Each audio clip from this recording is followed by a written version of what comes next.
अल्लाह आलम जो धणी आहे परवर पालणहार। चई कुन फयकून जंहिं जोड़ियो हुई जिनसार। मेहरबानियूं मिरल गिलाल चए संदसि बेशुमार।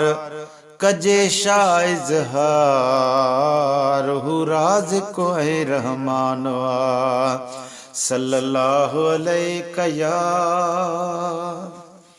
या रसूल अल्लाह वसल्लम अलैका या हबीब अल्लाह। है वायरस कोरोना कैया तबाही। ओ बीमारिया बुरिया खां बचाया इलाही, बचाया इलाही। वायरस कोरोना कैया तबाही। सवें रोज़ माण्हू तड़पी मरण था। सवें रोज़ माण्हू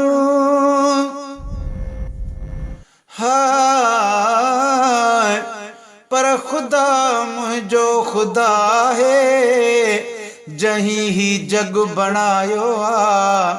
करे पैदा पखी वण टिण वॾो ही रंग रचायो आ। नकी थंभ नकी थूणी बीठो कीअं आसमान आहे।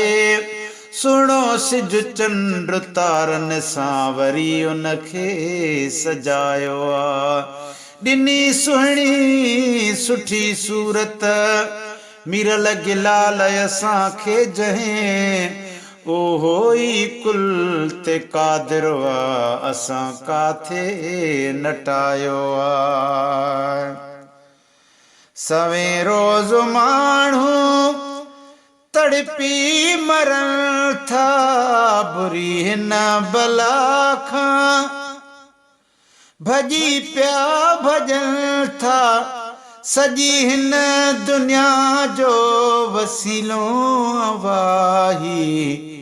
वायरस कोरोना कैया तबाही। ओ बीमारिया बुरिया खां बचाया इलाही, बचाया इलाही।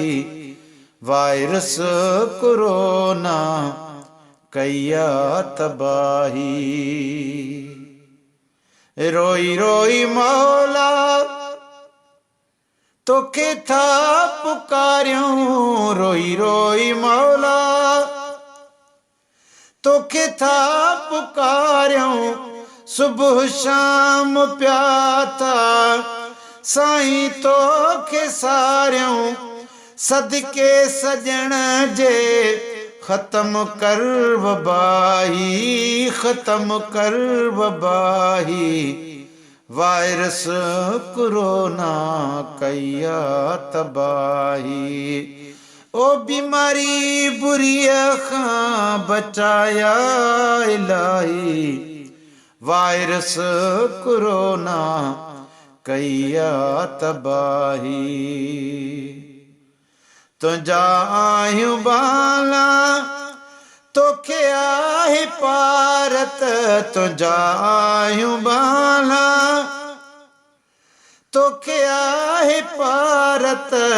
रहम करे मौला कंदे काइनायत।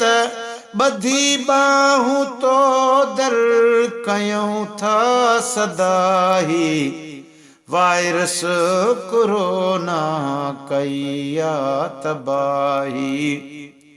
बीमारी बुरिया खां बचाया इलाही, बचाए या इलाही।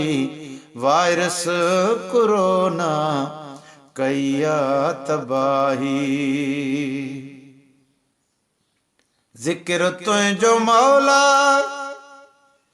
लबन ते जारी ज़िक्र तुंहिंजो मौला, लबन ते जारी हबीबन जी उम्मत, तोखे आहे प्यारी रोई अर्ज़ क्यों था तुझे दर ते दाही, वायरस कोरोना कया तबाही, ओ बीमारी बुरिया खां बचाया इलाही, वायरस कोरोना कया तबाही।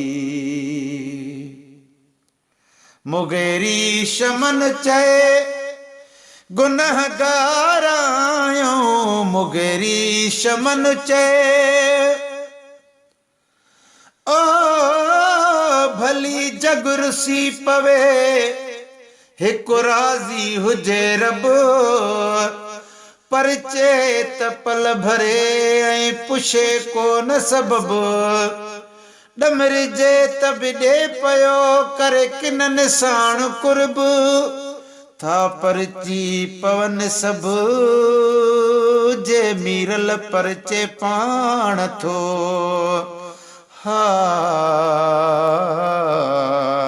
मुगेरी शमन चए गुनहगार आहियूं कि ना को जिड़ाए, बदकार आहियूं कि ना को जिड़ाए, बदकार आहियूं अमल को बि कोने साईं, अमल को बि कोने, भला कर भलाई है भला कर भलाई, वायरस कोरोना कया तबाही, ओ बीमारिया बुरिया खां बचाया इलाही, वायरस कोरोना कया तबाही।